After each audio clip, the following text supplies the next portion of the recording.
Good morning and welcome to our service online here at Goshen Free Will Baptist Church. Today we're finishing out the book of Micah, looking at Micah chapter 7. Previously we've seen that Judah and Israel was doing wrong and the judgment that God had prepared for their sin. It would be a very dark book if Micah had stopped after chapter 3, but verses 4 and 5, they give God's full plan to reconcile the people and redeem them back. They were given hope. Last week we saw that God was still pleading with them, those that still didn't want to turn from their wickedness, and telling them to put him on trial, see where he had failed them. He showed them ultimately that he had kept his part of the covenant and wanted to continue a relationship, even though they had not kept their end of the bargain. God showed them what he required in order for them to be restored to a right relationship with him. The chapter we're looking at today, chapter 7, Micah, he closes out the book, and it appears that there has been a revival in the people, or at the very least the remnant that was there firmed up their faith or fixed what sin may have been in their lives.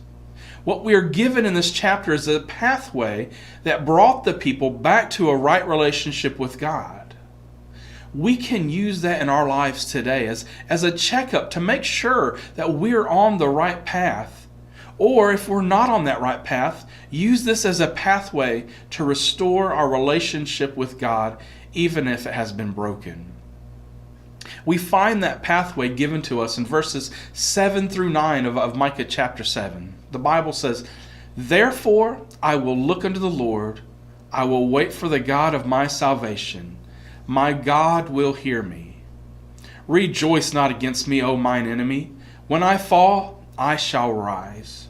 When I sit in darkness, the Lord shall be a light unto me. I will bear the indignation of the Lord, because I have sinned against him. Until he plead my cause and execute judgment for me, he will bring me forth to the light, and I shall behold his righteousness." One thing that really stands out in verse 9 is the brokenness and the remorse that these people had for their sin. This is an amazing verse from God's Word that speaks directly to us this morning. Listen again to that first part of verse 9. It says, "I will bear the indignation of the Lord because I have sinned against him." We see the brokenness of these people. The people said, "I have sinned against God. I'm not going to try to defend myself. I will take the full weight of my guilt. I will bear the indignation of the Lord. He has every right to be angry with me. I have sinned against the Lord, and I'm ashamed." But then look at the next two lines in verse 9. It says, "Until he plead my cause and execute judgment for me." Along with this brokenness, there's a boldness and confidence. God will plead my case. God will execute judgment for me. They recognize, he says, I have sinned against him. I'm broken beneath his holy indignation. But God, who even though he is angry at my sin, will soon plead my case, and he will take my side and vindicate me. This allows us to be bold, knowing God's grace and mercy. But we are also to be broken under the indignation of his sin, that umbrage to him, but bold in his grace. Again, that verse says, God will plead my cause. God will execute judgment for me. What makes this verse so amazing and a blessing to us is that it keeps these two ideas almost as one thought. Many of us feel that we can't live this way, keeping these two things so close together. If we think of God as angry with us, we live a life of despair. If we only think of God as gracious to us, we really lose sight of the need for our brokenness and remorse.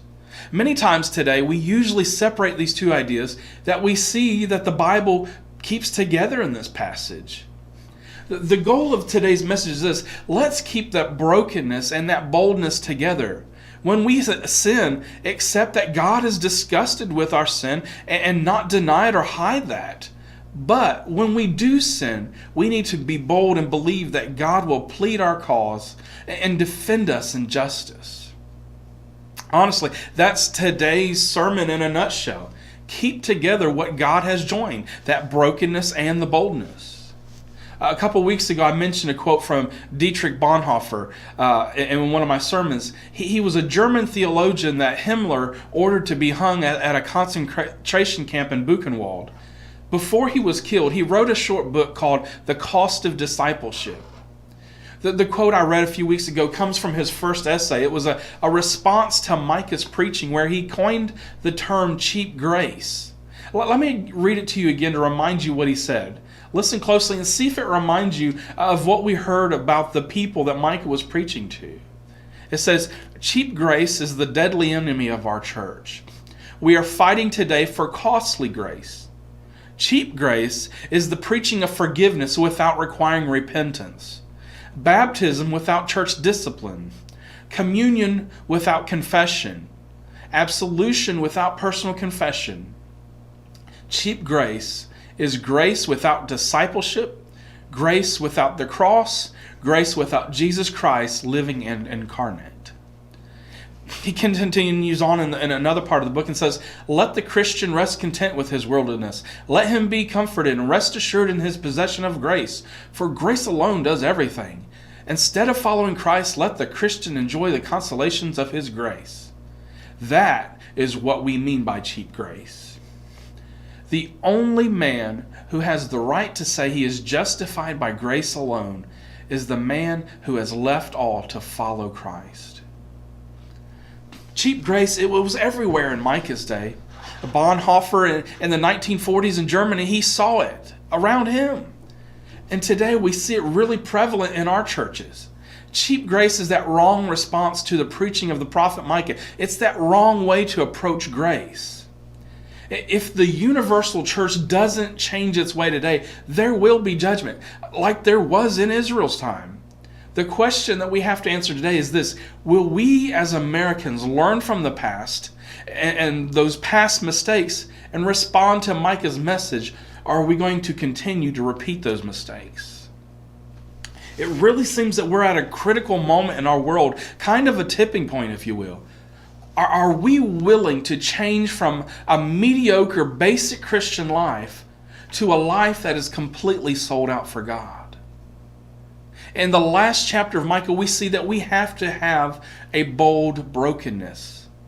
In this chapter, Israel has finally learned how to respond correctly to the preaching of sin and judgment. In the verses we read, this is Israel talking, and they're responding to all that God has told them through the rest of the book. This morning, in this passage, I see 4 steps that Israel took and in their response that we have to take in order to have that right response to God chastising us for our sin.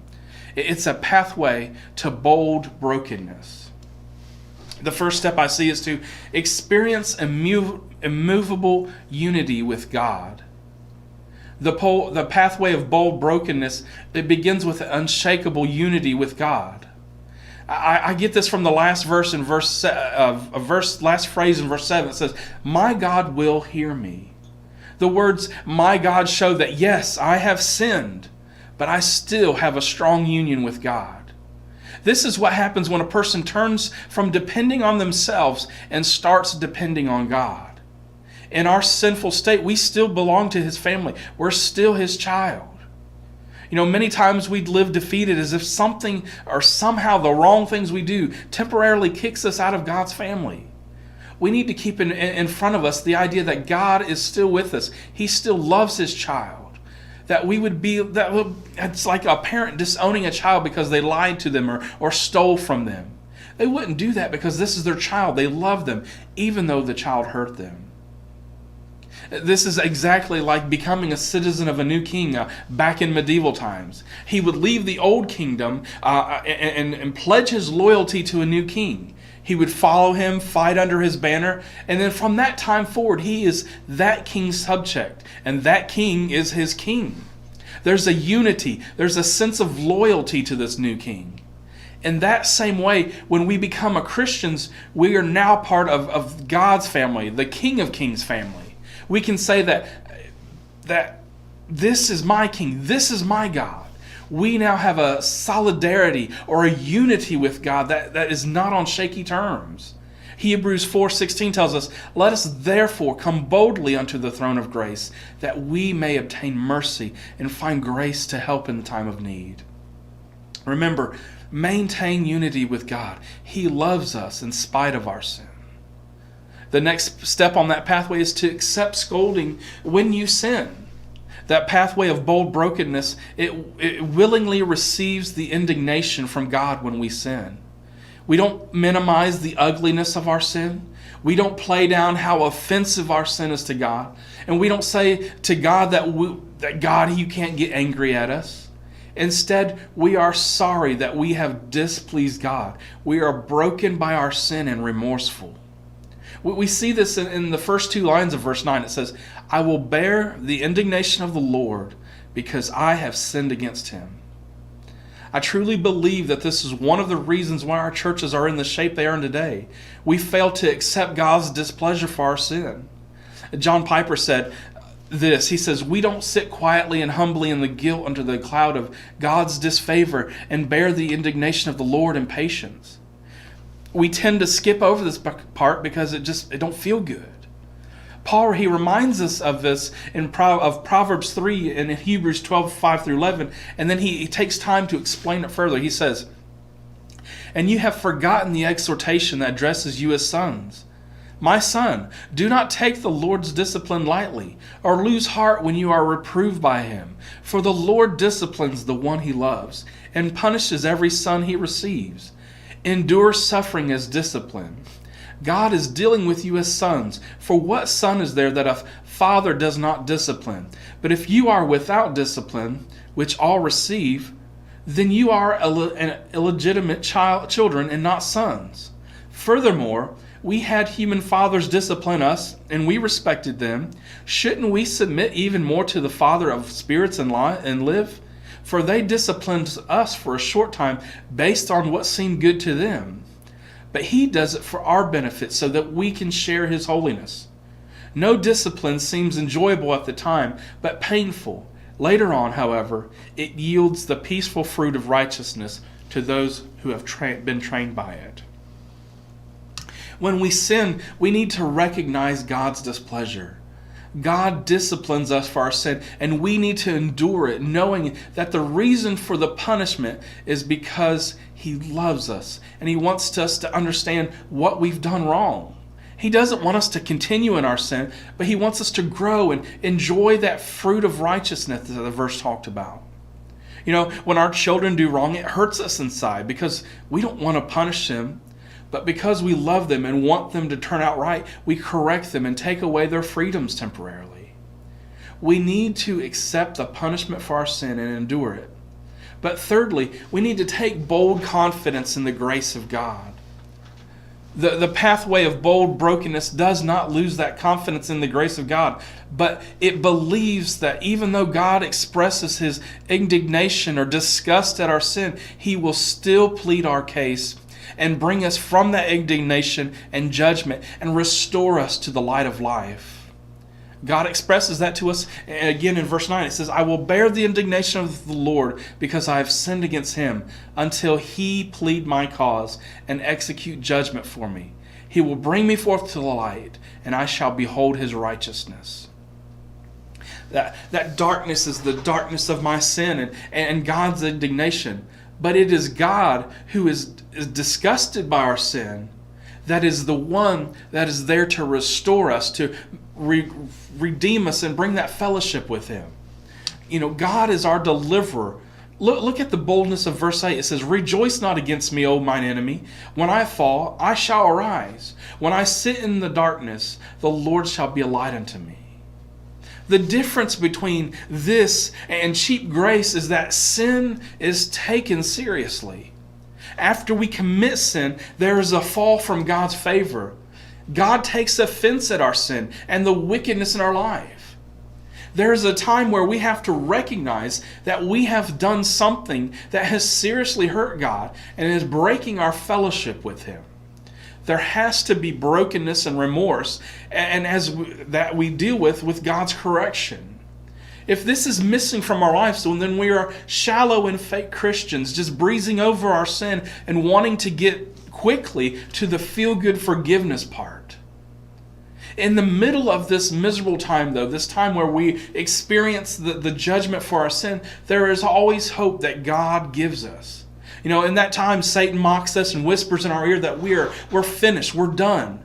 But if that happens, we can say like the people in Micah's day, "Rejoice not against me, O mine enemy. When I fall, I shall arise. When I sit in darkness, the Lord shall be a light unto me." That brings me to that last step in the pathway of bold brokenness. We need to look to God for our deliverance. Since we believe that our God is our only hope, that very same God who is angry at our sin, we have to look to Him for our deliverance. I get this from verse 7. It says, "Therefore I will look unto the Lord. I will wait for the God of my salvation. My God will hear me."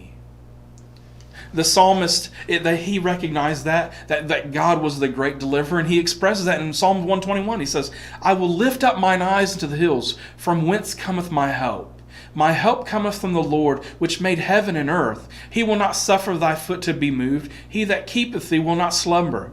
Behold, he that keepeth Israel shall neither slumber nor sleep. The Lord is thy keeper. The Lord is thy shade upon the right hand. The sun shall not smite thee by day, nor the moon by night. The Lord shall preserve thee from all evil. He shall preserve thy soul. And the Lord shall preserve thy going out and thy coming in from this time forth, and even forevermore." In that time when we're going through this chastisement for our sin, look to God and know that He is going to bring us out of this and that we can grow beyond the sin that has tripped us up. Can you not see that great love that God has for us? Before our salvation, when we are still dead in our sin, He loved us. After our salvation, His love continues with us, and throughout our failures and the sin in our lives, He still loves us and shows that love to us. My challenge this morning is that when you sin, bear the indignation of the Lord in brokenness. But in that brokenness, boldly believe that God is going to plead our case and confidently look to Him and wait for Him, knowing that He will hear us and forgive us and lovingly restore us. This morning, can you honestly call God my God? Do you have a shaky relationship with Him, or are you firm with your unity with God? Do you intimately know Him, or are you just an acquaintance? This is not something that we get as part of our salvation. We do this and we get this by removing all the idols in our lives and truly living for Him and following out the commands He has in our life. And saying with our lives that God is my Lord, my Master, backing up what we say with our actions. Joshua, he put out a similar call to God's people back in his day. He said, "Choose you this day whom ye will serve." Let God break you in your sin. Let God bless you in restoration, and be bold in your salvation, knowing that God is there for you.